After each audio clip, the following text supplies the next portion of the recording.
up to the podium, and also Maximo Terrio, Chief Economist from FAO. Your Excellency, you have the floor.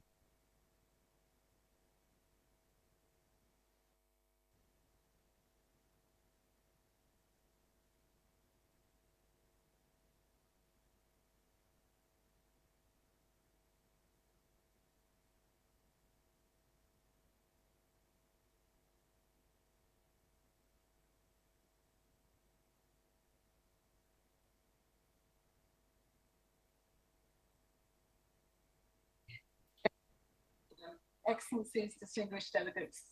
Can you hear me?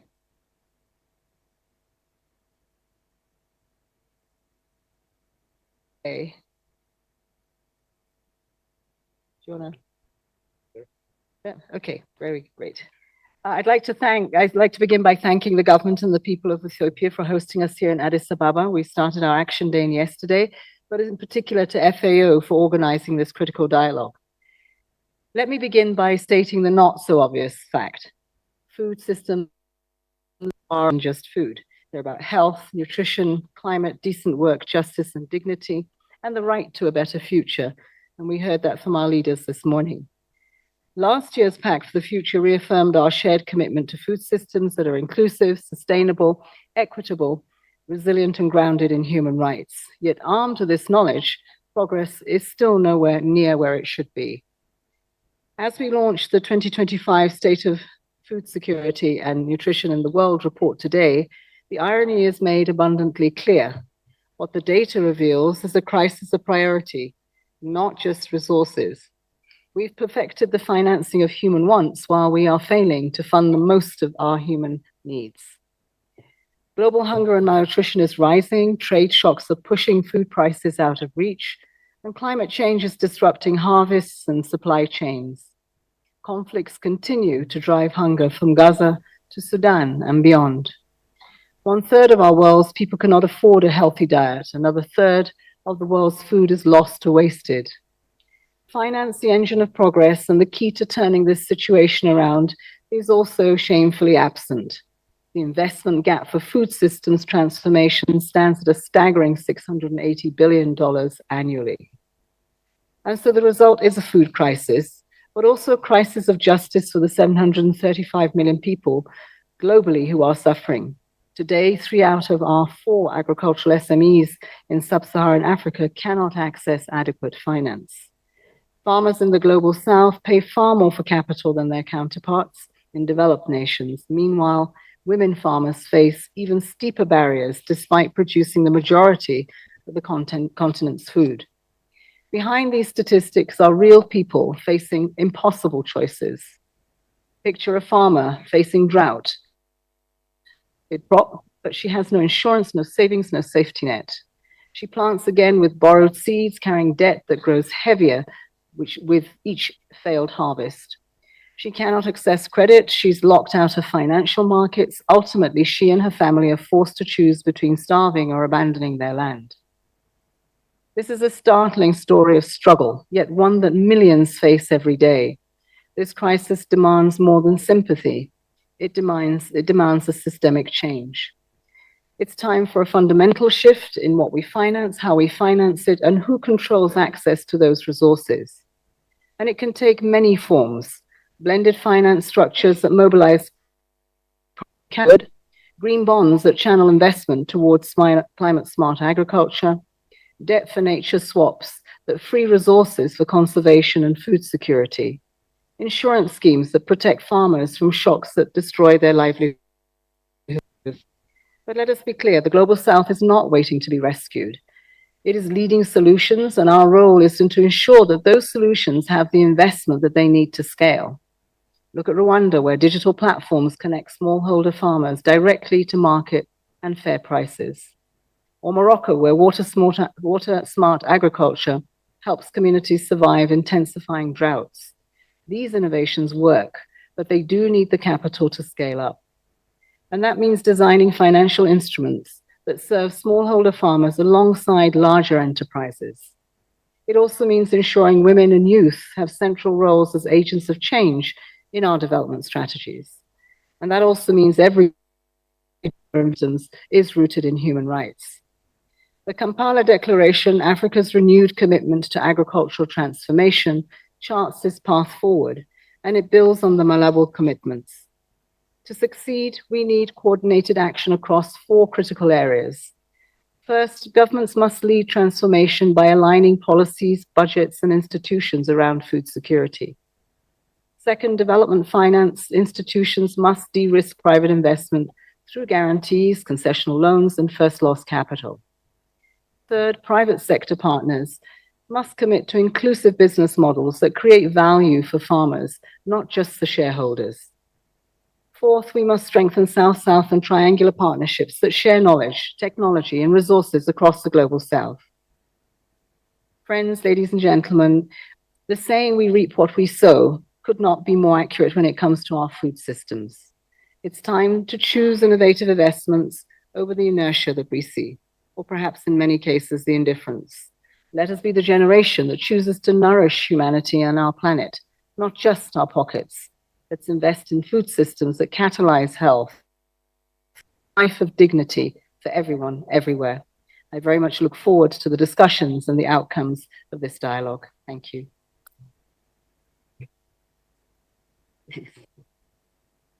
Thank you so much, Deputy Secretary General, for the story that you told and for reminding us all that stories like that are far too common given the large financing gap that agri-food systems face, and we appreciate your thoughts. I know that you have another commitment, so let us thank the Deputy Secretary General again for this. Thank you so much.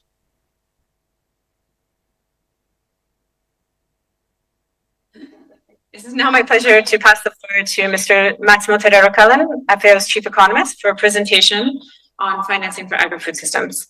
Maximo, you have the floor. Thank you very much, and thank you all for being here with us today. So what I will be doing is a small presentation about acceleration of investments through innovative finance. So let me start first with why is this so important. As all of you know, hunger has increased substantially since the third Financing for Development Conference to 733 million people in hunger in 2023. A few hours from now, we will be launching the SOFI at 6:30, and we will have the new numbers for 2024. So I won't tell you if they are going up or down, but the number is already too high. Now, to address the overlapping crises, it's crucial to leverage the role of financing for development to transform the agri-food systems, which can in turn reduce hunger, increase resilience, which will be central given the shocks that we will be facing, enable economic growth, and promote sustainability and inclusivity, and prevent and mitigate the food crisis. Financing agri-food systems is insufficient and has not increased substantially over the past year of inaction, and we have been working together with Joachim von Braun and David Laborde on these topics, and we need to be very careful on assessing this gap and trying to find innovative ways to close this gap.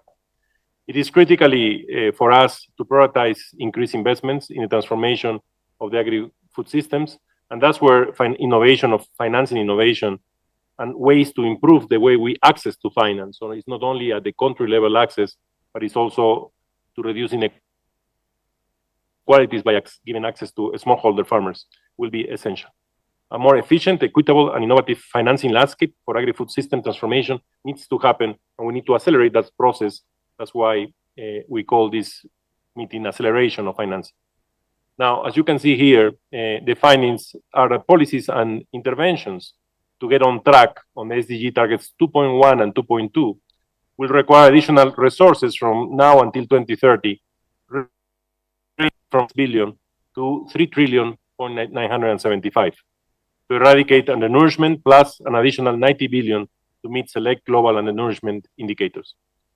Estimates jump sharply to 15.4 trillion if the type of transformational policies that will have to be financed to increase affordability of healthy diets for millions while still reducing undernourishment are added.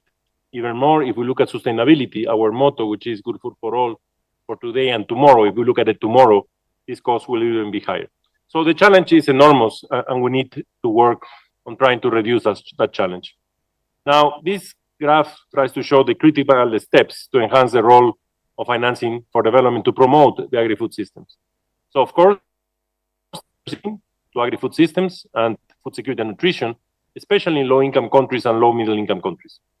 But the important thing also is that we ensure that the financing reaches small-scale food producers, rural communities, women, and youth. And that's extremely challenging. We have today tools to understand how we can help certain types of countries, depending on the level of income and depending on how debt stressed they are, what type of innovations or what type of financing tools could be there to help them. But then to go to what we call the last mile, to be able to reach to these smallholders, is a very complex issue. Because SMEs and smallholders, normally they don't have assets to give us guarantees. Normally the scale of production is very small, so you cannot give that as guarantee. Normally they are not linked to the financial systems. And normally if they are linked, the interest rates they will get are outrageous. It's very strange, but even I was a few weeks ago in my home country, in Peru. Peru, like agro exporter, is the top exporter of several products in the world, high-value commodities. And what I was shocked is that even in the very advanced agro industry in the coast of Peru, which is in China to Japan to Europe, there is still not a good financing system for farming, meaning the financial sector, the formal financial sector for big companies of 10,000 hectares, is not prepared for a seasonal type of mechanism. And their scoring systems are not ready for that. And there are people lending money because of the velocity that we need the resources in agriculture to get returns, which are enormous. Interest rates that are unbelievable to be happening in the formal agricultural system. Now imagine what it is that in the smallholder world, or they don't have absolute access, and if they have access, it's extremely expensive because they are also informal. So the architecture of the financial institutions and organizations need to really adjust to the reality of the agri-food system, which is a sector which is seasonal by definition, is a sector which is vulnerable to climate. And that's where the insurance systems will play a role. But if we want to go to the last mile to smallholders, there is a lot more to do. Improving the scoring systems that they can adapt to that type of producers. Also finding ways to create the scale between them so that we can make them inclusive. That will require also to use more efficiently the resources of governments. And that's the reorientation of agricultural expenditures and support to agriculture. And that's what we call the repurposing of agricultural support, which the World Bank, us, and many others are working together to try to find solutions to make the use of the resources more efficient, because public resources should be catalytic. That's where we need to bring international financial organizations, where we need to bring private sector, but public resources should be catalytic and very efficiently in the way they are. And of course, we need to ensure financing is systematic, localized, and right-based, especially if we want to link with the smaller producers. Now, at the country level of the specific instrument to promote agri-food system transformation is tied to a country capacity to access financing from capital markets. These, which are with different colors, we try to bring the 3 different types of countries, and this was produced in the SOFI 2024. So we have countries with very limited ability to access financing. We have countries with moderate ability to access financing, and we have countries with high ability to access financing. Innovative financial instruments can be leveraged to mobilize capital and increase investments aimed at rural, financially underserved populations. These instruments can enable more ambitious, complex, and long-term interventions, which hold greater transformative potential for agri-food systems. This can include, among others, blended finance, transactions, green bonds, partial guarantees, and debt swap agreements. The choice of the specific instruments which we list within each of the boxes to be employed will be limited by a country capacity to access financing or commercial, with more instruments being unlocked as the country improves its internal risk environment and its capacity to attract external investors.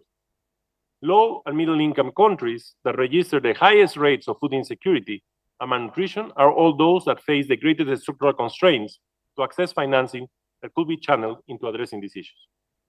Low and middle income countries with a limited ability to access financing tend to rely mainly on grants and concessional loans provided by bilateral and multilateral donors, which represent basic but essential sources of finance channeled towards developing their agri-food systems. Debt swaps are also important tools for these countries to gain much needed fiscal space and liberate resources that can be channeled into the agri-food system projects. As these countries' risk environment improves, a wider range of financial instruments become more affordable and better available, such as equity and debt investments, at rates increasingly closer to commercial, blended finance arrangements, and here there are two types of blending. One is financial, of course, but also information, which will be reducing the risk of companies. Sustainable bonds.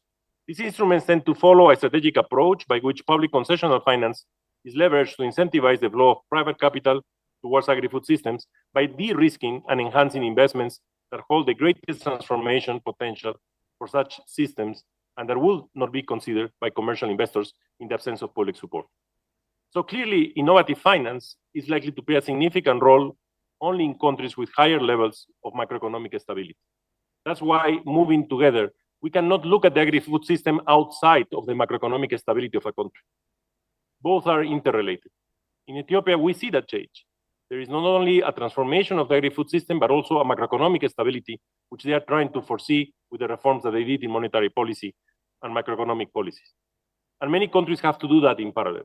It happened in many Latin American countries because that's the only way we settle markets. But clearly, this type of taxonomy tells us that we need to differentiate the products that we have depending on the level of risk and the level of access that you have today.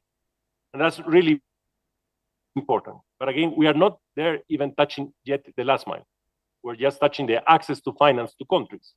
The next step is to look at the last mile on how we can connect this financing, if it comes to the countries, to smallholders. Now, one issue that is also extremely important and which I think brings the continuity of what we do here to what will happen in COP30 is how we attract more climate financing to the agri-food system, which today is extremely restricted, 4%. And even if we look at the smallholders, it's even smaller. That needs to change. And the problem is that we don't understand yet, apparently, that there is a link between the right to food in a sector that has to provide the right to food, which is the agri-food system, and the sustainability, the environment. It's a sector that also emits 30% of emissions. It's a sector that uses and the biodiversity. So if we are going to achieve the commitments that we have and not reach the 1.5 degrees, we need to be sure that we do the necessary sustainable investments so that we can minimize those potential externalities. And that's where climate financing can play a crucial role, because it will help this sector to keep producing more, but more efficiently and sustainably. And that's for us producing more good food for all for today and tomorrow. And that's what will allow us to achieve the goal. It's both the energy sector and the agri-food systems, the ones that have to create this change. But we need to work hard on this to be able to keep progressing in how we can achieve that. Now, some relevant instruments that can foster agri-food system financing are blending finance arrangements, debt swaps, as I mentioned before, the sustainability bonds, which is something that needs to evolve and needs to keep improving. So green, social sustainability, and sustainable links bonds, which are specific types of debt instruments that have potential amounts of capital directed at investments, including the promotion of agri-food system transformation. Countries with a high capacity to access financing can leverage the earmarked capital mobilization by these bonds issuance to finance a wide range of interventions aimed to promoting agri-food system development. And then finally, insurance and partial credit guarantees, which again is starting to look at this last mile. The systems of accessing financing to smallholders that have worked are the ones that are also related to insurance. Because if you provide a loan linked to an insurance at the same time, you protect the bank against the loss and therefore that they will be able to recover what they are lending. And you also protect the farmer. But there is a lot of work that still needs to be done to keep reducing the premiums from the insurance companies. Because for smallholders are not affordable. Even in developed countries, most of the insurance systems are fully subsidized. So we need to keep provision of data to be able to minimize those problems and those what we call market failures of asymmetries of information that will help to be able to get those goals complied. Even one of the things that we are looking at in some countries of Africa, this is starting to happen. Many of the countries in food crisis today are in debt crisis. All of them, to be honest, in Africa. What it means, they are in debt stress, that they don't have instruments to access to new finance. So they are not only having to pay a huge service of their debt, but they also don't have access to additional funds. And these are food net importing countries. So how they are going to cover their food import bill? The only solution is to shrink it. And that means not only less food, but also less quality of food. Now, many of these countries have huge environmental values and assets, natural assets, in their countries. But those are not part of their balance sheets. Those are not parts of the GDP. So we need to find innovative ways to value that also, because that will reduce the debt to GDP ratio, which is to help them to move out of the distress situations. So I think a lot of work still can be done to be able to continue working and improving on these topics, which are so important today. Now, it is crucial to scale up both gender-focused financing and climate financing directed at agri-food systems. There is currently a significant gap in the amount and quality of development channel towards projects and instruments that seek to actively promote gender equality and women's empowerment in the agri-food system developing countries. There is a need to carry deeper reform of how the current development finance architecture views and interprets the promotion of gender equality and women's empowerment, both in the agri-food systems and the general economy, and channels its sources towards initiatives that carry such objectives.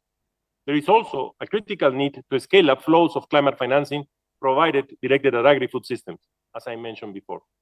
So again, here we're getting closer to the last mile, how we reduce the gender inclusiveness, how we link to smallholders so that we can assure that these are linked to financial markets and we can move forward.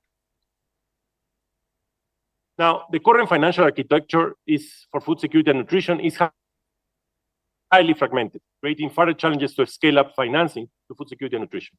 That's something that we need to look carefully, because there is a preponderance of small and uncoordinated activities, lack of coordination among donors and development partners, misalignment with national and local priorities, weak governance and institutions in countries most in need, and lack of alignment of private focus with development objectives. We need to work very hard to create this coordination. The Global Alliance Against Hunger and Poverty has a financing pillar, which could be helping to do that. But we need to really support that process, because we need to align international organizations, financial organizations, and also private sector to try to find ways in which we can gain complementarities and reduce the levels of inefficiencies and duplication that we are facing today. Just a little small drop on our side, and you all have in your desks 2 cards. One is the Hand in Hand initiative of FAO, and the second one, the financing for truck-driven food crisis facility. Why this is so important for us? The financing for truck-driven food crisis facility, which was launched by FAO in 2024 in the frame of the Italian G7 in collaboration with WFP and UN OCHA, and was supported by the G7 countries, aims to address the issues of growing gap between humanitarian funding directed at food crisis and the concrete early actions required to address them.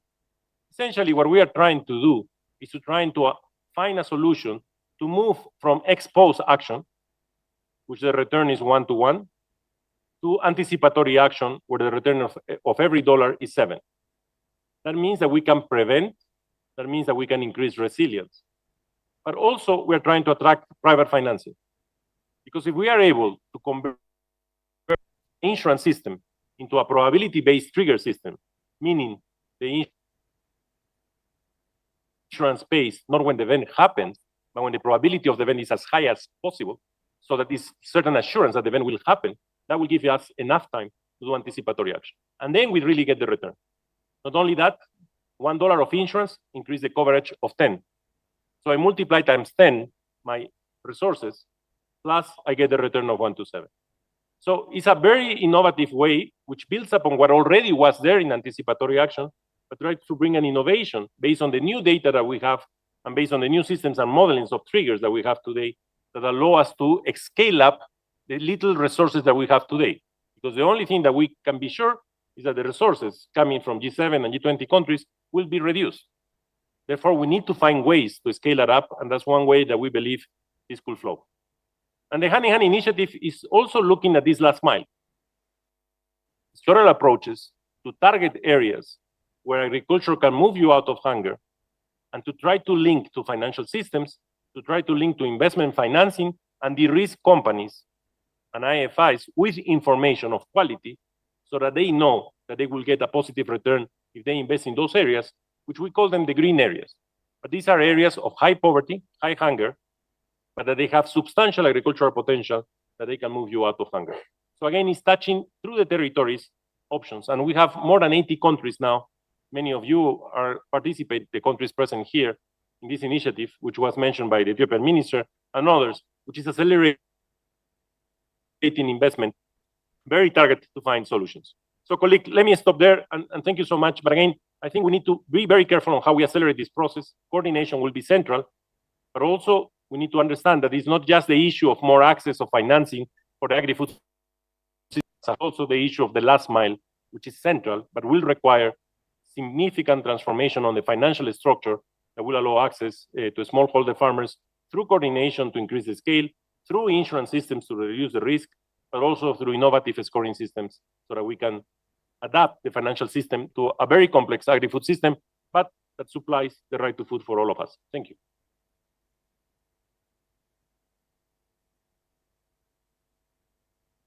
Thank you so much, Maximo, for providing such a comprehensive overview and giving everybody a sense of just how large the financing gap is, and also what are some of the potential solutions to closing that gap, which range from public financing at the domestic and international level to private financing and new financial instruments.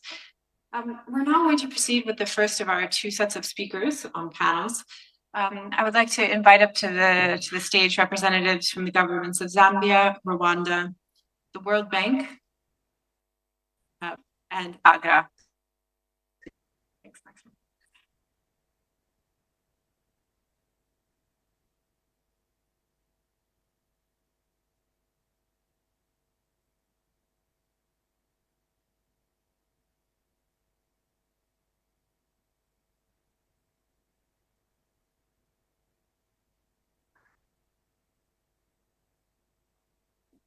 I apologize. Actually, the Minister of Zambia couldn't make it, so we have Rwanda here as well as the other colleagues. So please.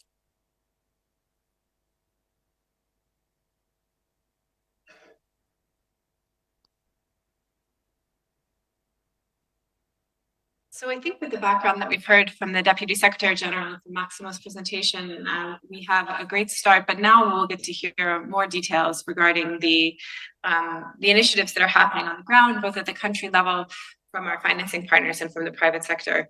So I'm going to start with Rwanda. We have Dr. Alexandra Ritanga, who's the Chief Technical Advisor and the National Food Systems Convener for the Rwandan Ministry of Agriculture and Animal Resources.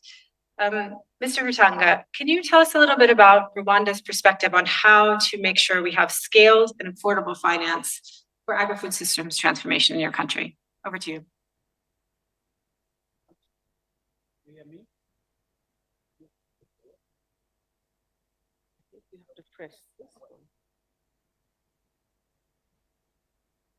Am I audible now? Thank you very much. Thank you, moderator. There are quite a number of promising innovative financing mechanisms. As far as Rwanda is concerned, we've been taking much advantage in the concession loan financing, catalytic funds, to make sure we de-risk investment in agriculture, attracting private sector investments.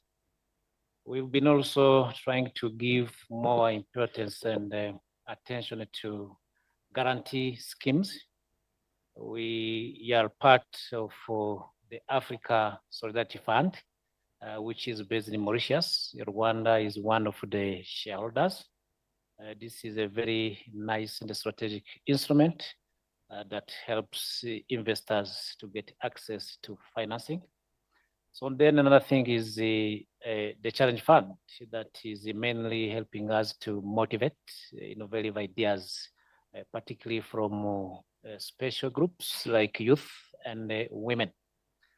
For example, I can name a few examples. The Agri-Tech Rwanda Innovation Challenge is supported by the Green Fund and the CGL. That means it is data-based. It offers grants of around 300 million per project for youth or women with climate smart agri solutions. So Rwanda has also recently launched a climate smart investment plan, which show clearly what should be the role of each and every actor, including private sector. The investment plan for climate agriculture investment, it has a budget of around 400 million USD, and the private sector plays a key role And here we have a key engagement from the World Bank, IFC, so that they can be a kind of funding that can move from one investor to another one to make it sustainable. The strategic plan for agricultural transformation in Rwanda, we are also happy to share with you that 44% of that strategic plan, it has a value of around 6 billion USD, and most of it will come from the private sector. So these are a few examples that I can share with you as far as Rwanda is concerned.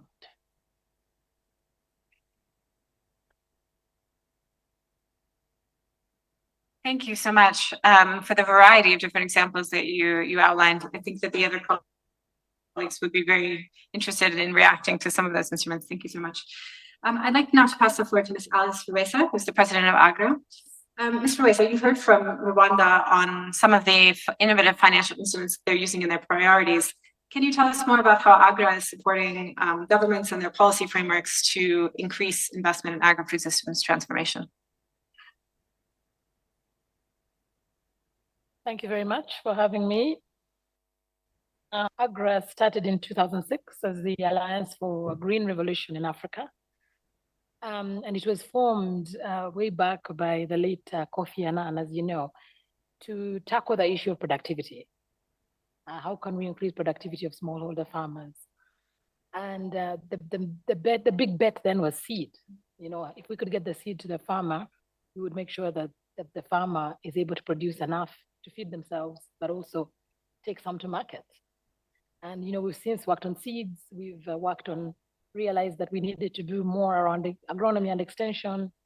We've also done more work now on markets and trade as well, and also on policy and state capability, but also adding to that climate, gender, and youth. And through that, what AGRA has done in philanthropic funding and brought in public finance, and in a way being able to then funds in forms of technical assistance or in forms of other loans to governments to do that, to either develop their seed systems or to incubate some, build national systems, or also incubate some ideas that might work. We've also formed the Africa Enterprise Challenge Fund, for example, which now that one works directly with SMEs to help them solve some of the problems that they can't solve, access to finance and others. We formed other funds like that. So there are many innovative finance we're thinking out there. For example, I visited one of our projects here in Ethiopia just yesterday, and I was very encouraged to see farmers being able to get loans through just by using their yields as collateral, that warehouse receipt system, which I think is amazing. But the exact words of the farmer, we don't look for a loan, the loan comes to us. I even met a farmer who had said he bought a Chevy and said, who says a farmer cannot own a Chevy? But I think the point to be able to scale these kinds of ideas, you need to also have technical capacity, build capacity, and you need also to have the enabling framework. And now with aid drying up, we're also seeing the need that we're going to need to build local capital markets. And we're going to be able to build in other enabling framework, but also reduce some of the structural barriers. When we talk to a lot of the development finance institutions, they keep talking about the risk of investing in the sector because of climate, because of yields that have been a challenge for a long time.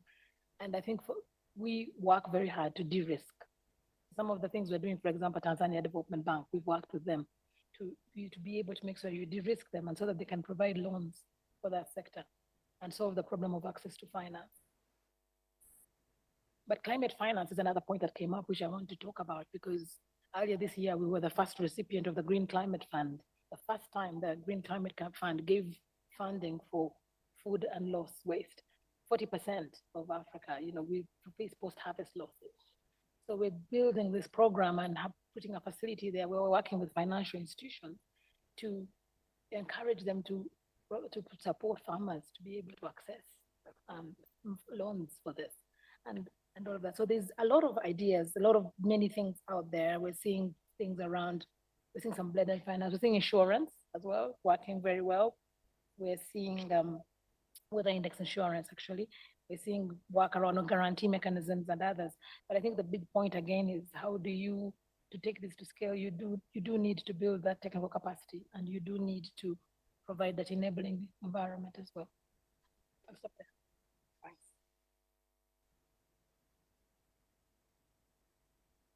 Thank you so much. I think it was very, very well noted what you said about needing to build as well technical capacity, domestic, and to link things which are sometimes not linked, like food loss and waste, with climate financing. So thank you for those very interesting ideas and examples. I'd now like to turn to Ms. Shobha Shetty, who's the Global Director for Agriculture and Food Global Practice at the World Bank. Ms. Shetty, you've heard now from several governments as well as other actors about the need for scale and for greater investment in low and lower middle income countries. Can you tell us a little bit more about the World Bank's plans to make sure that there's adequate financing for these needs, and how you're part of the World Bank on agriculture and food practices working on that?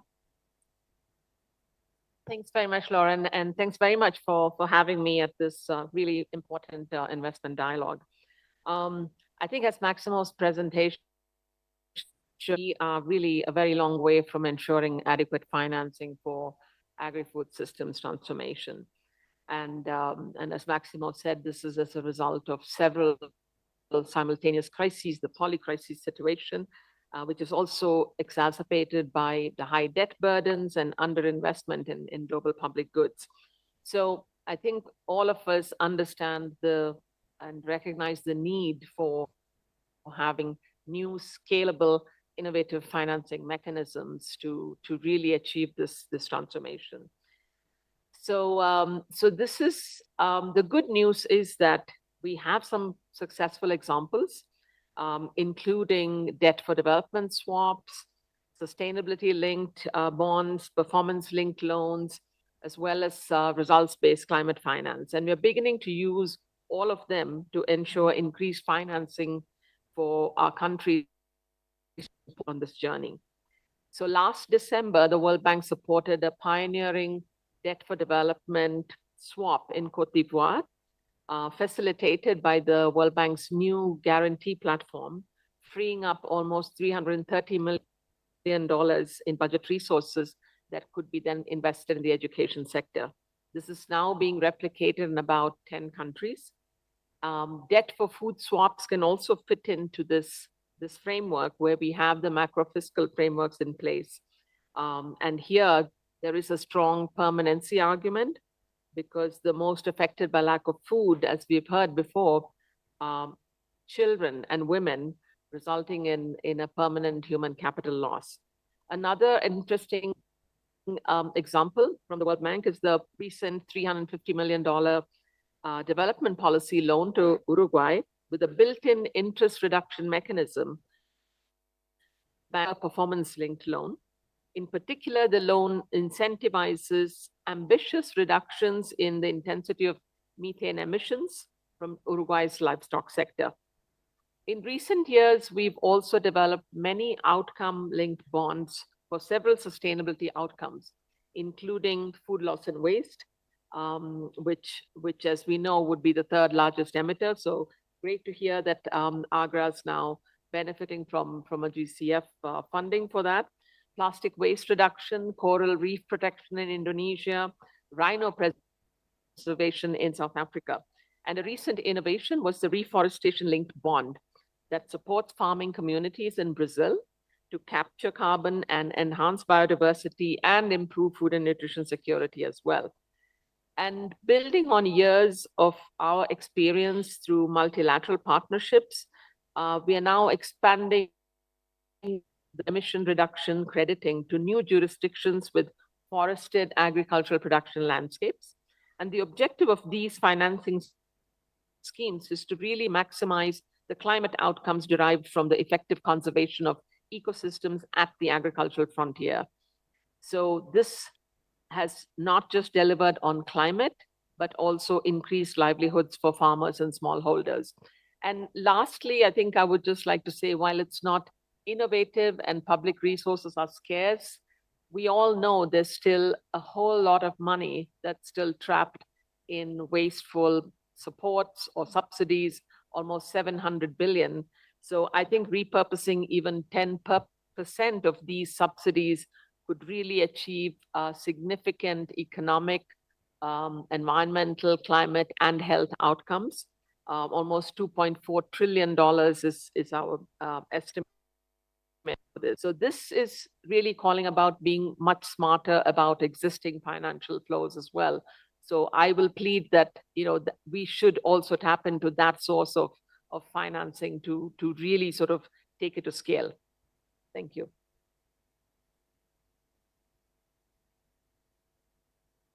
Thank you. Thank you so much for giving us the examples of the interesting new instruments that are being used in places like Cote d'Ivoire and how debt for food swaps might model that. And I really appreciate that you mentioned the long-term capital benefit, human capital benefit of investing in food systems transformation, as well as the mention of innovative instruments like the Rhino bonds, which I caught you saying as well. Thank you.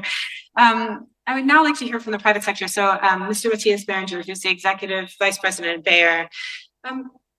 How can the private sector support the channeling of innovative financing to the sector? How can they help to bridge some of the gaps that we've been talking about and bring to bear their quite large resources for the sector?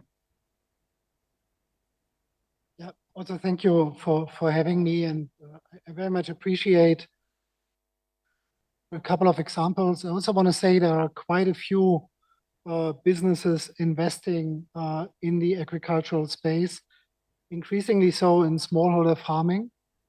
And the main reason why we are doing that is because it turns out to be a quite good investment. And that's one of the reasons why I'm optimistic that we are on an interesting path. So first of all, we at Bayer have decided that we really want to focus on reaching 100 million smallholder farmers by 2030. And this is not a philanthropic exercise, but really reaching means that these smallholder farms are able to do business with us in a revolving way, in other words, year after year. And that enabled us to make a couple of bold choices when it comes to investments. What is not here today is a 30 million euro investment in seed production in Zambia.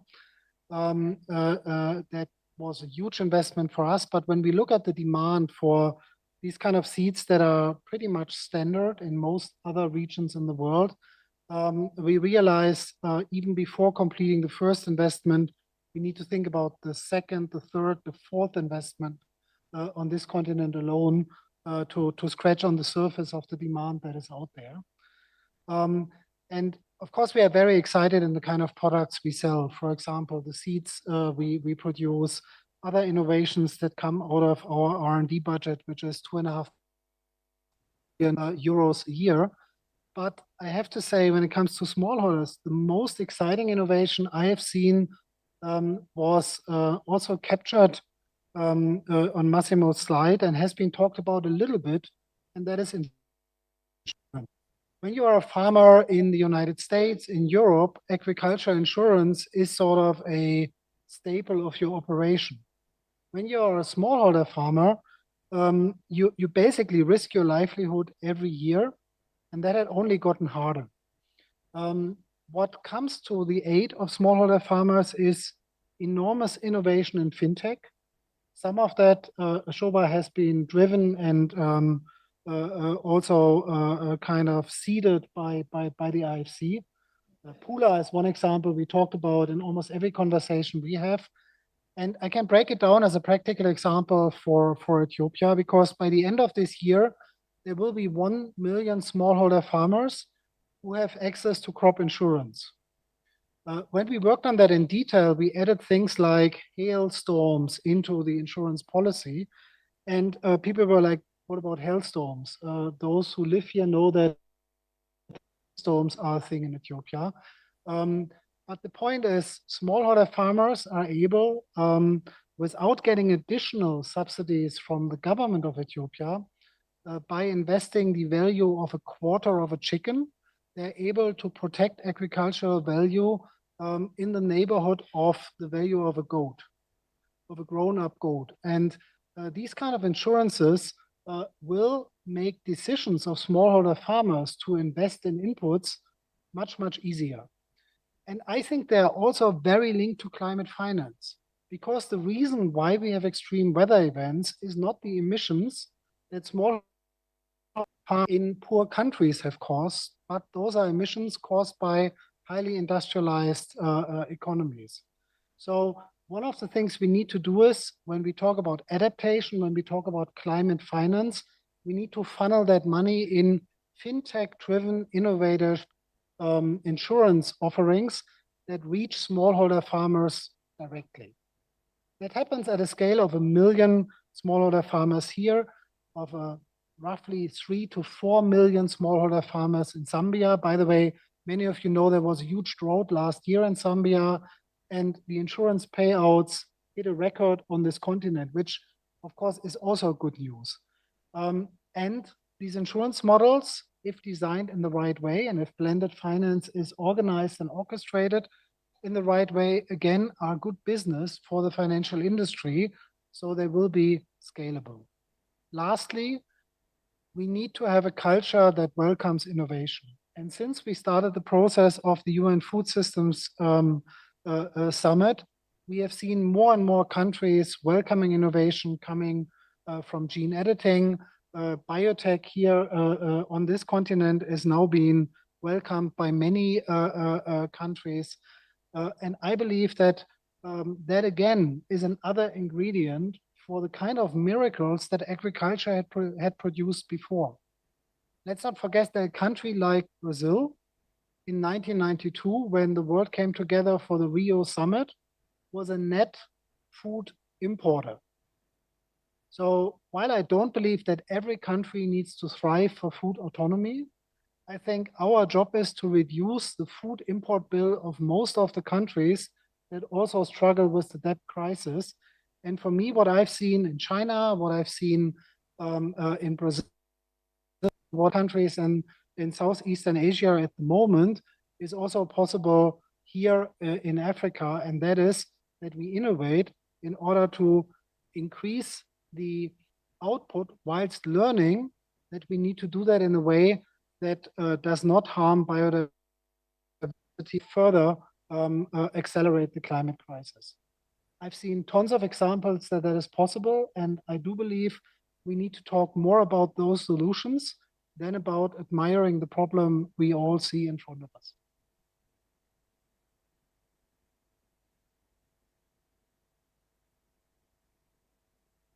Thank you so much. I think if you take away one thing from the session, one thing to remember is that investing in smallholder farmers is good business, as Matthias said, and I think that's an important point. And a good segue, I think, to our next panel. So, colleagues, thank you so much for joining us on this panel, and I'll invite now the representatives from the United Kingdom, from the African Development Bank, from Casa Deposito de Prestiti, and from TechnoServe to come and join us on the stage.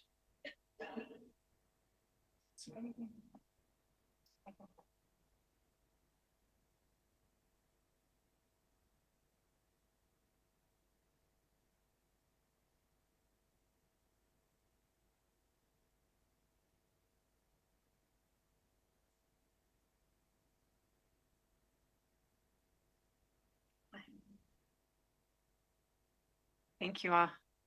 It's probably it's a game to know where you're supposed to sit, right? You have to memorize the place settings from the floor. I'm gonna start with Ms. Jen Hagen, who's the Deputy Director of Global Food Security of the Global Food Security Hub at the Foreign, Commonwealth and Development Office of the United Kingdom. So Jen, we know that this is a time in which public financing and there's a decreasing availability for aid.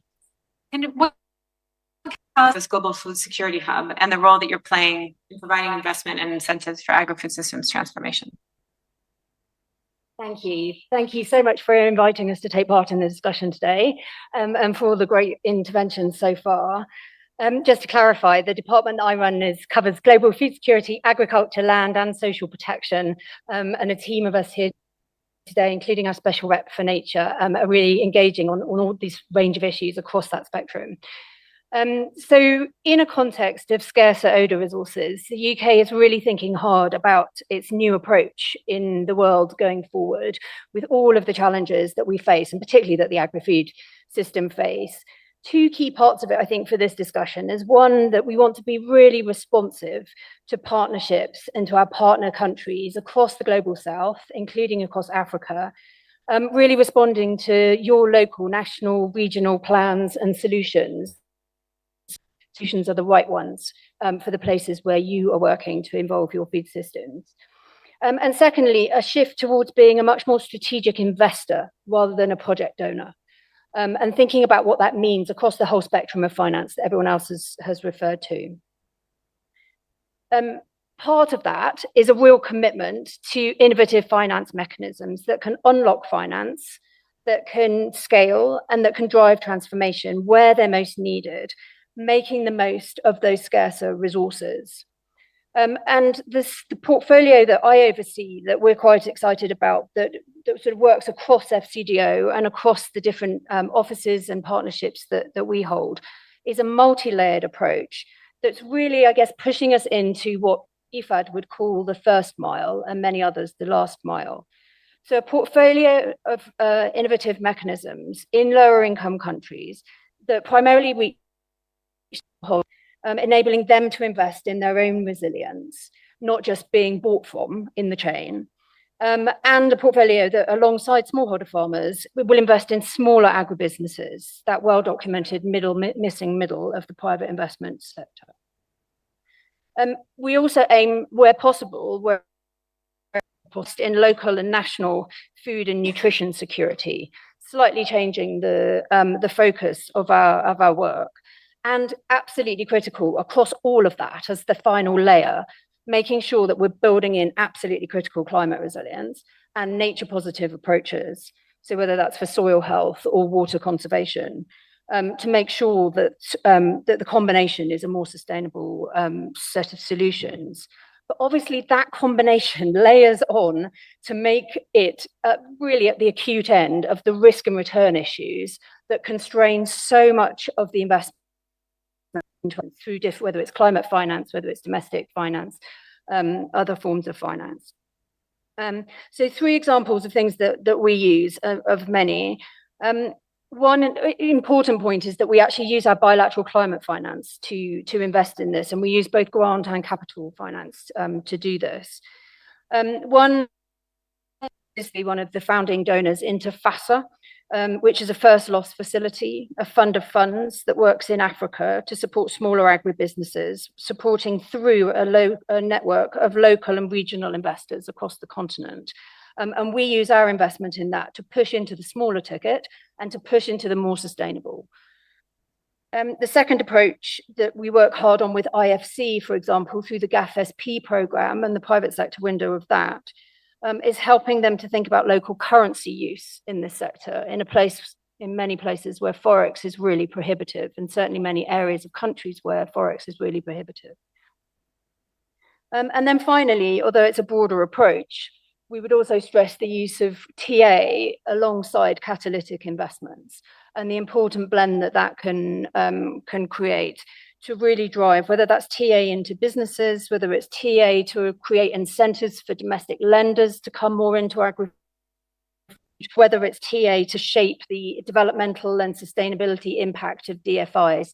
And it's a real pleasure to be on the panel with Anna, who will talk more about that, funded through our CASA program.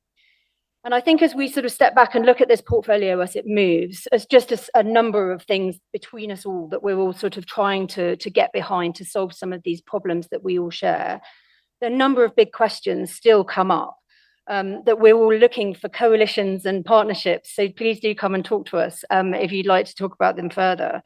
One is, how do you build that pipeline so that you don't end as loss and then you can't get any further for those businesses that are really viable investment propositions. A second piece is around complex settings, that we need this investment to be able to get into the more complex where the risks and the shocks are higher. And we still see a clustering around this, some similar countries, even within the lower income bracket.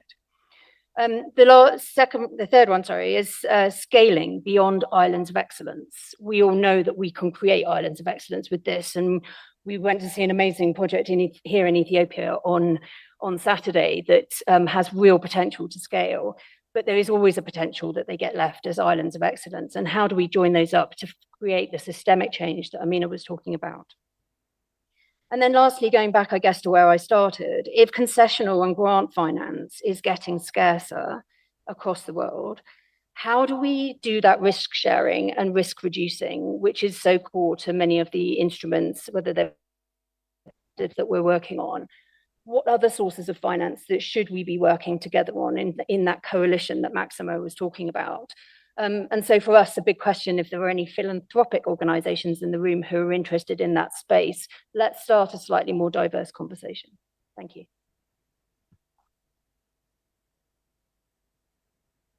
Great, thank you. And I love the call to talk to partners at the end of the session, but also the emphasis there on the fact that, you know, the concessional financing has to meet the needs of the highest risk parts of the system.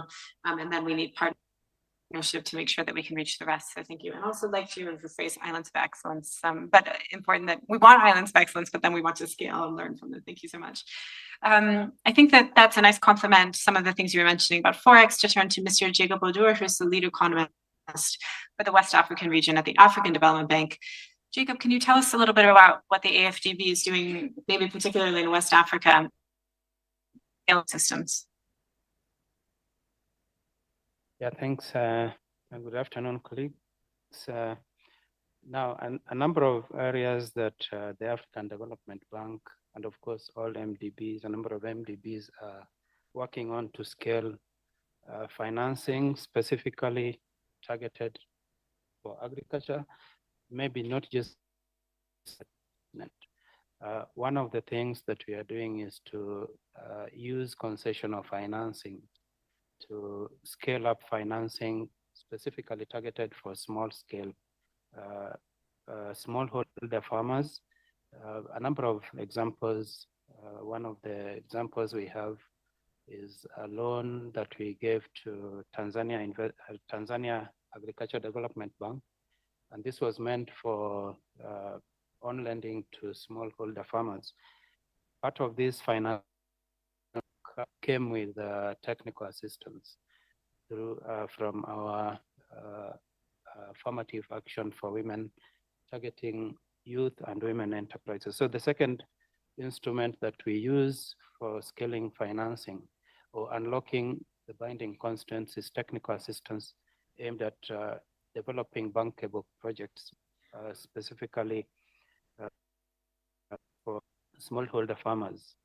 And secondly, across the continent now, we are also unlocking infrastructure gaps in agriculture through the development of special agro-industrial processing zones. As you know, bankability and market access is limited for several farmers and farmer organizations because of limited access to electricity, transport, and so on. We have done that in several. Approval was done for Togo just in June, about 38 million USD. Ethiopia has benefited from it in the past. Nigeria, we have approval of phase 1 of the program of about 210 million ongoing. Second phase is planned for board in September. And then second, we also have risk mitigation instruments. So first of all, scaling of financing through concessional financing. And then secondly, risk mitigation instruments, and we have several, one of which is partial credit guarantees, which we use quite often at the sovereign level with private sector, but also at the smallholder level. So when we do partial credit guarantees at the levels, we guarantee risks at the corporate or at the high level. But we've also worked with the private agricultural sector support trust fund to finance crop insurance, particularly for smallholder farmers. As you know, reaching the smallholder farmers is sometimes difficult. through big credit guarantees. Yeah, so we have also financed innovations just at the small innovators level. We have different trust funds, one of which is the Youth Entrepreneurship and Innovation Multi-Donor Trust Fund, which has small pockets of financing that goes up to about one, and this can be accessed by generally individuals organized through associations, and can be used for supporting incubation of ideas that sometimes look really, I would say, stupid, but at the end are impactful, coming from some people that maybe are not organized. And then the other thing that we also do is a lot of thought leadership on some of the instruments and tools that are emerging, including recently on the launch of the hybrid capital that we launched in 2024, and also the discussion around the rechanneling of SDRs, which is going to be able to expand the scale of financing DBs. Again, such events like what we are having today are important. Through sharing of best practices, we do this a lot, just to share ideas and learn what is emerging. One of the events that we had was similar to this, was during our annual meetings in 2024. And then lastly, we try to be as much as possible to be active participants. I think, and this goes also to the role of the private sector. We need to be always available, particularly in discussions and engagements that require the scaling up of innovative financing. And one of the things, tools that instruments that we also try to encourage and be present in issues to do with credits and syndications. We have done a bit of syndications together with the private sector, pulling private sector to ride on our AAA rating for the assurance of their credit profiles. Yeah, so thank you. Let me stop here.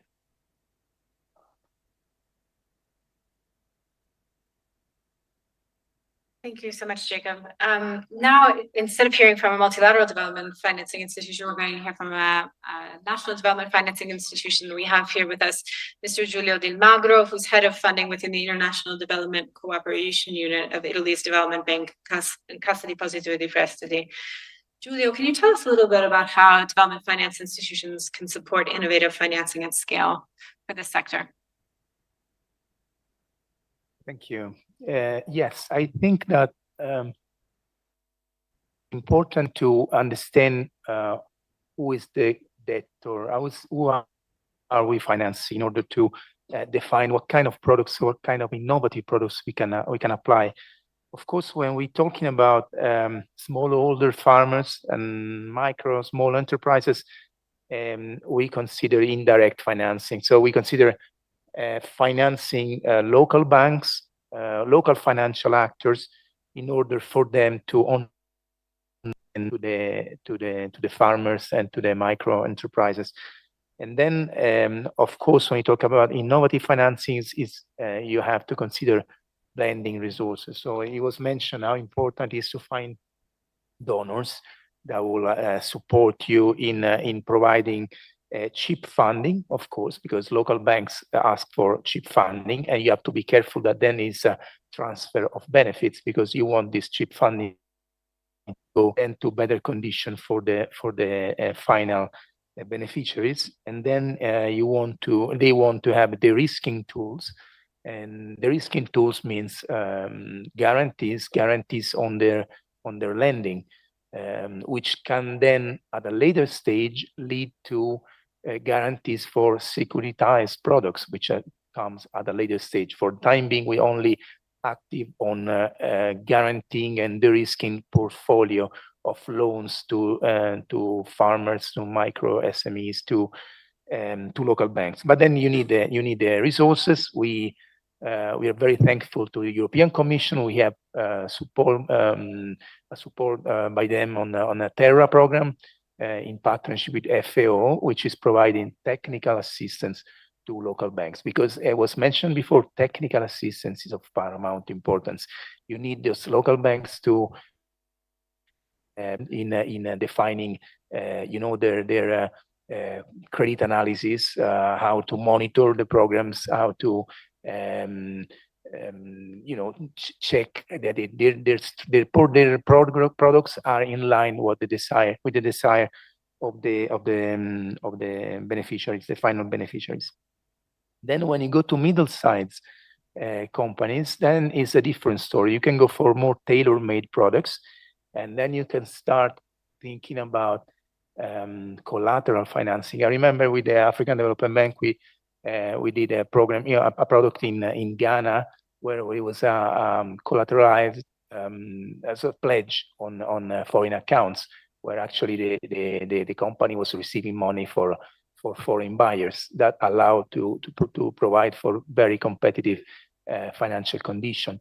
Or you can think about inventory financing. It was mentioned before, the warehouse receipt. That's a very interesting development that we are now considering. And then capital market tools. With medium-sized companies, you can start thinking about mini bonds. Is something we are discussing again with the support of the European Commission in Morocco, with a program to define innovative mini bond program, or in the Balkan. Again, we are considering this kind of product, which is interesting because on one side allow this mid-sized company to obtain different sources of funding, and on the other you also supporting development of local capital markets. And then when you go to large companies, then it's again very different story. There is normally a lot of competition to finance large companies, very large companies.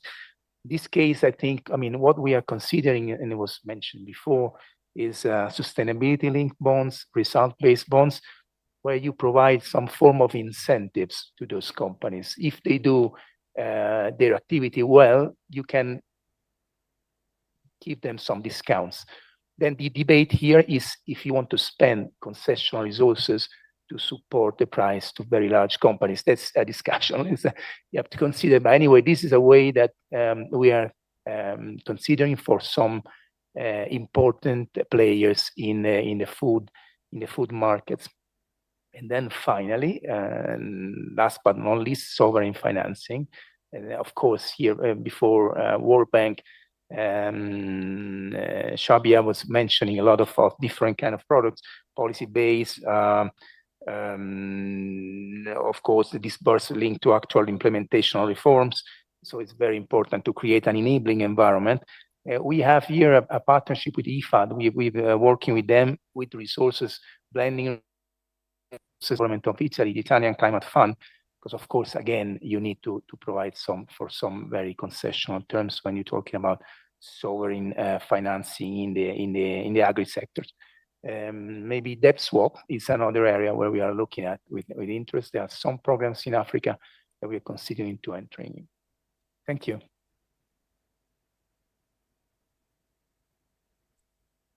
Thank you, Giulio, for those excellent examples and also for telling us about the partnership with IFAD there at the end.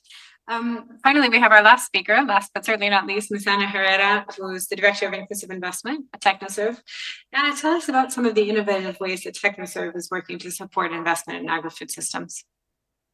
Thank you for having us. So Technoserve is implementing an FCDO-supported program called CASA. And CASA stands for Commercial Agriculture for Smallholders and Agribusiness. In CASA, we've supported about 80 businesses across 22 countries and mobilized about 15 investors. The objective of the facility, of the technical assistance facility, is to drive investments in the agriculture space. A lot of the speakers earlier today have talked about the agriculture finance gap, right? Through our work with CASA, we actually see that in certain markets like Tanzania, Mozambique, Nigeria, investment flows to the farm remain at between 13 to 18% total investments in the country. And through CASA, what we're trying to do is encouraging inclusive agribusiness models and also influencing development financial institutions to actually increase and enhance investments in the space.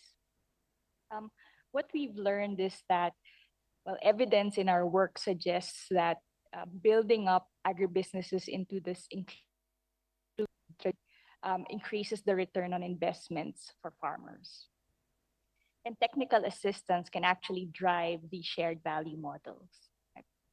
What are some examples of this? In India, we actually worked with one of the largest agri-tech companies called Dehat in developing an agri-input finance product that was scaled to thousands of farmers and eventually took up by a specialist agri lender.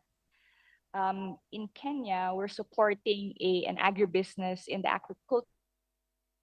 And the problem of the company is their ability to scale successfully is hinged on a stable fish supply and the feed sales through credit. So what we're doing is actually creating a risk share mechanism that unlocks investments from a commercial bank such as Equity Bank.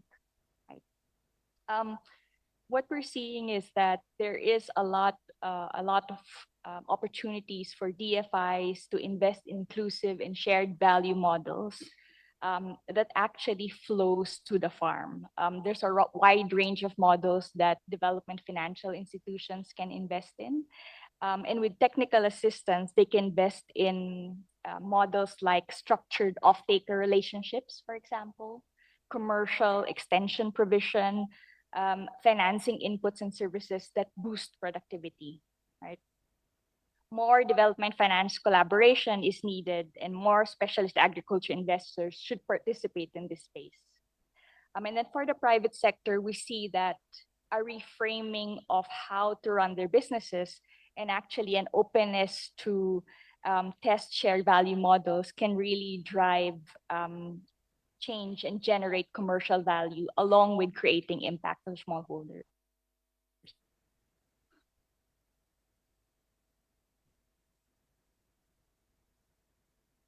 Thank you. Thank you so much, Anna. And I think that you've all heard a huge number of very innovative ideas, projects, ideas for scaling new types of innovative instruments. Maybe if I can just summarize into sort of three things that we heard today.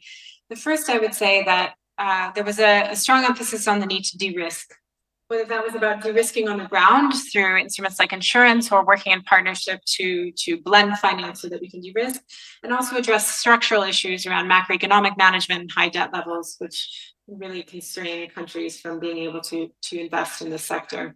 The second is we know that the financing that's available is not enough. We can repurpose money, both the FAO and the World Bank mentioned that, but we also need technical support to make sure that that money really reaches down to the ground, especially the most vulnerable.